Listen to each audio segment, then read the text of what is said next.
So now let's go back to our circles. We're going to create the strands here in a two-step process. First, we're going to copy some curves onto our circles, and those will create the base curves for our hanging strands. And then we're going to copy our crystals over to the points on those curves. So to start, let's drop down a line. Leave the length at 1. We're going to be controlling the length through a scale attribute, and we're going to want that to be a multiplier on top of 1. So leave that, but change the direction to 0, 0, 1, so it's pointing along the z-axis. Now drop down a copy to points. Put the curve into the first, the primitives into the second. You'll see that the lines are pointing in the wrong direction. It's because we need to set a normal to tell it where it's pointing. So let's drop down an attribute wrangle. And we're just going to set our normal, we want to explicitly set it pointing down. So let's set at n equals curly bracket 0, minus 1, 0. There we go. Now they're pointing in the right direction. Now let's put down an object merge. We're going to pull in our small crystal. We'll name this in small crystal. Name it, color code it blue, so we know it's merging something from a different part of the network. And we'll put down another copy 2 points, put it after the line, or connect the crystals into the first input and the lines into the second. Since our lines only have 2 points, we're only getting a crystal at the start and end of each curve. So we're going to use our same resample trick that we used earlier so that our curve is broken into segments that match the length of our crystal. So after this copy to points here, let's name these real quick, actually. So we have our copy lower rings, and then we're going to say copy lines, and then we're going to have this be copy small crystals. So after our copy lines node, add a resample. Add a spare input. This time we're going to pull in the small crystal, and then we're going to use the same thing we did before in the segment length, bbox minus 1, and then d underscore, oh, I'm sorry, I opened something there, d underscore y size. And now it's resampling those so they're the proper length. But they're all facing the same direction. We want them to radiate out from the center of the chandelier. So after our wrangle here, after our copy lower rings, we have that wrangle. Let's name that set n down. After that node, let's drop another orientation along curve.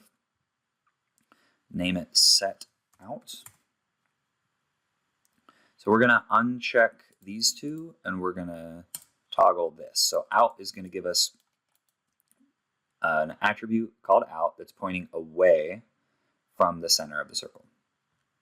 Now we want to keep the normals the way they are at this point in the process because we need those lines to be pointing down.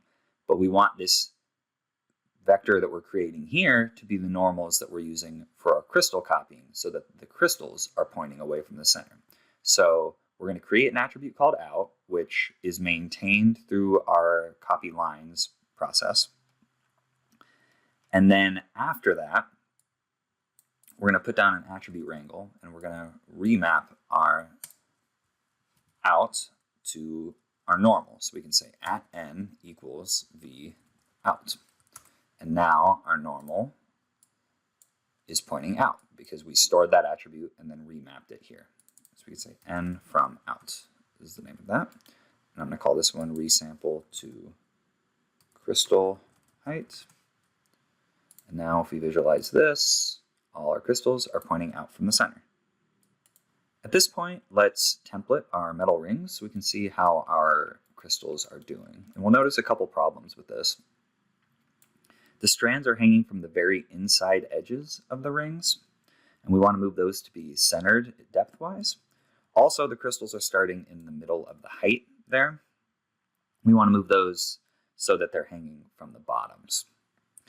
Let's do the depth first because that's easy. Let's go back to our copy lower rings there. And I'm going to shift everything down. And I'm going to drop a peak node. Now, peak moves points along their point normals. So we need to, since we want to shift these out, we need to recalculate our point numbers again. So let's just put down an orientation along curve, and we just found it a second ago that we know that the x-axis will point out like that. And then the peak is overwriting it again, but that's fine because we only need the normals to be pointing out going into the peak. So now let's go to our controls, and we're going to copy our ring depth. Our ring depth is what's controlling the depth of that, remember? So if I Control-Shift-C that and paste that here, then that's going to shift this all the way out. And we only want to move the half of that distance. So let's divide it by 2. Let's name these. I'm going to name this set n out, and then move to center depth. Next, let's fix that height issue. So we're going to add a transform up here above that set n out we just named. Let's add a transform there. We're going to name it move to ring bottom. Go back to our controls, copy the ring height, Control-Shift-C, and we're going to paste that into the y value of our translate and negate it. So now it's moved too far because it was already centered, so divide that by 2, and now it's moved to the bottom. So let's visualize our crystals now, and we'll see that this helped, but we still have half of each crystal jutting into the rings. And that's because the crystal is being centered on the points, and the points start at the bottom of the ring.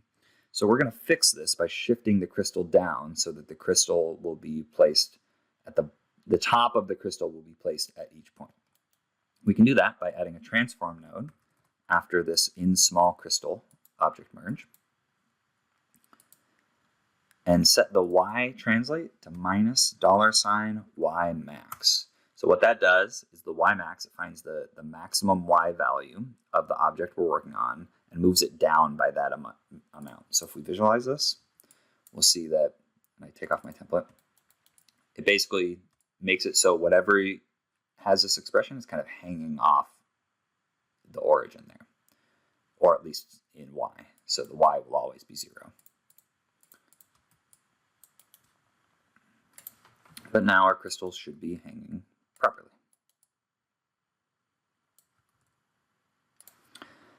Next, we want to add our large crystal to the strand. So the last crystal of each strand is going to be replaced by our large crystal.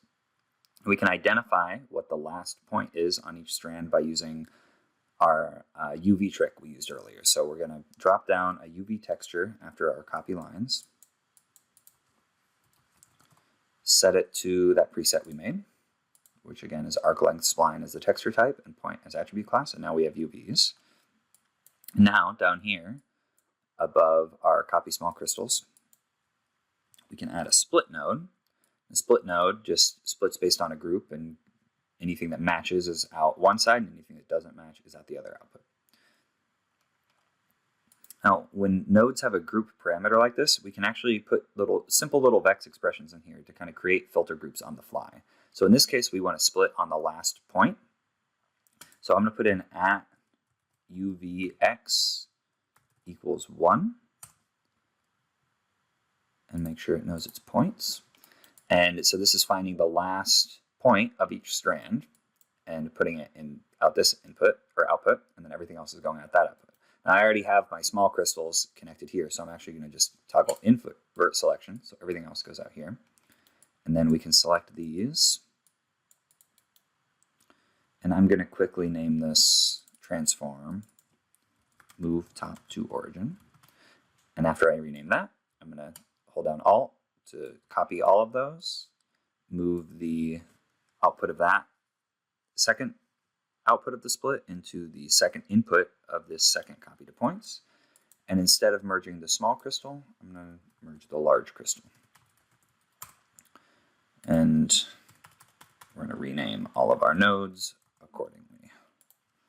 In large crystal, copy large crystals. So let's merge those together now and put them in a group called crystals.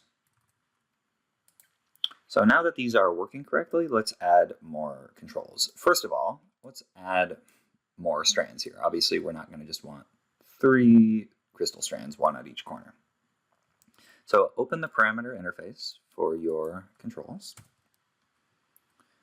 And in the lower folder, let's add a folder and call it lower rings. And add all of these ring parameters we already created into that. And then make another folder and name it lower strands. We'll make that simple. So that should also be in the lower folder, but there shouldn't be anything in it yet. Now create a float parameter in there and call it strand padding.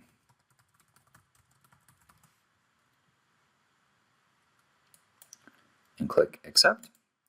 Now we're going to go up and we're going to add a resample node after that peak node we created, which we named move to center depth. So add a resample node. And we're going to resample this. See, we immediately get a whole bunch more stuff. Like that. And we're going to resample this based on the width of our large crystal. So the reason we're doing large crystal is because if we look at the top here, and we made it so these line up nicely, then we might get penetrations on our large crystals. So we're going to use the width of our large crystal to determine how tightly packed these can be. So let's add a spare parameter, or a spare input, and reference in the large crystal. And then we're going to use our bvox -1, but this time we're going to use the x size to specify our width. And now those line up as tightly as they can. But let's go over here to our controls and let's copy that strand padding parameter we just made. And then go back to our resample. Let's add that in. Add and then paste relative references. Now we have the ability to make it a little less dense if we want to. We can add padding between those strands. Next, we're going to control how many crystals are placed on each strand. So let's go back to the parameter interface of your controls node. Create 2 more parameters in the lower strands folder. They're going to be integer parameters. First one is going to be called outer ring crystals.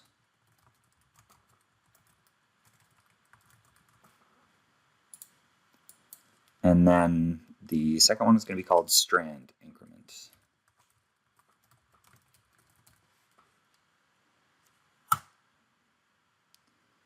So the first one, that outer ring crystals, let's set that to like 3 or something, and then leave strand increment at 0.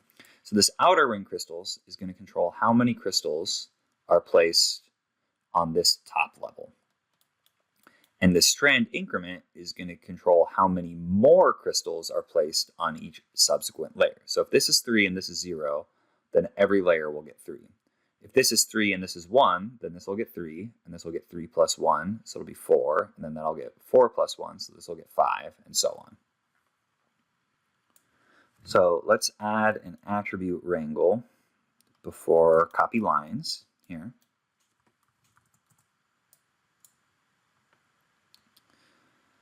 And we're going to create a few parameters on this wrangle. So in this wrangle, let's say float outer ring crystals equals channel, and I'm just going to copy and paste that. And then float strand increment, make sure I spell that right, increment equals channel, copy and paste that, and then float small crystal height equals channel, make sure I get an underscore there instead of a space, small crystal height. So on a wrangle, if you are referring to a parameter on a node and that parameter doesn't exist, parameter on this node and that parameter doesn't exist, you can click this button after writing your code and it'll automatically create any of those parameters for you if they don't exist.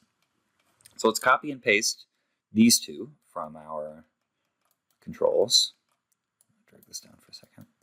So let's copy our outer ring crystals, paste it into that parameter. Let's copy our strand increment, paste it in there.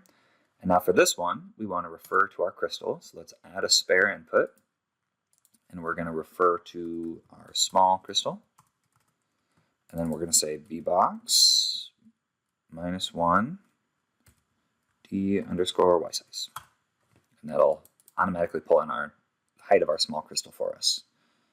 So now let's set our p-scale using this. So our p-scale is what's going to control the height of the copies of our lines there. So at p-scale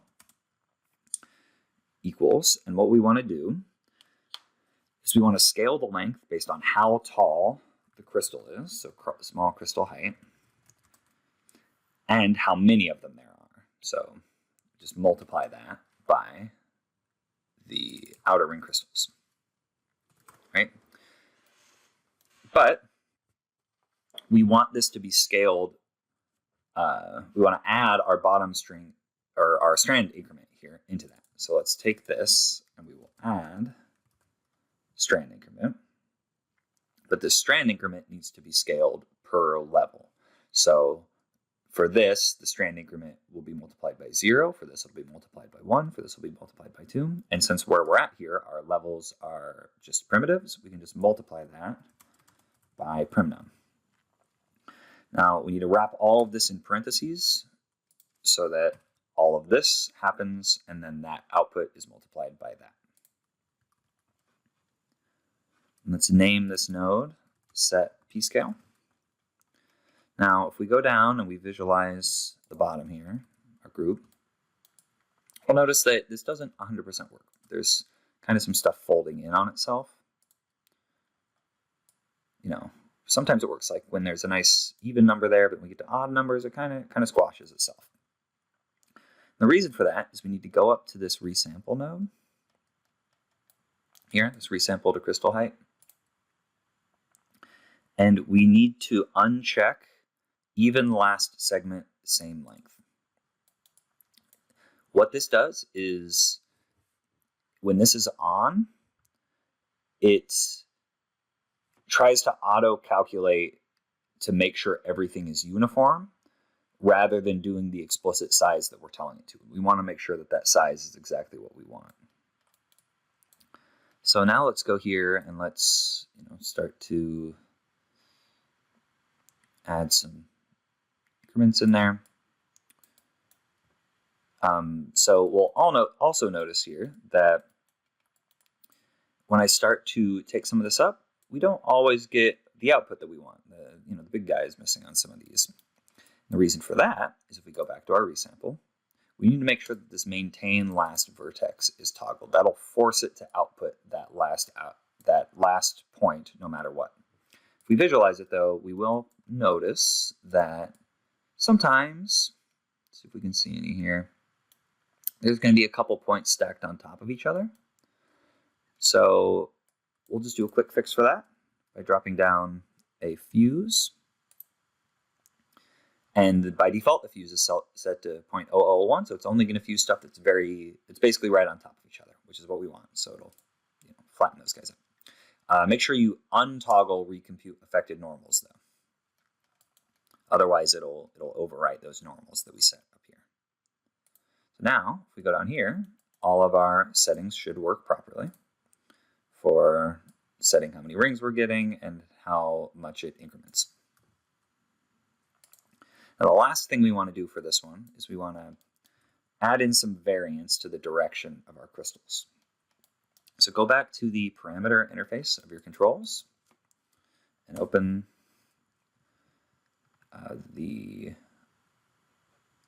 and go to the lower strands folder. We're going to add a float parameter into that and name it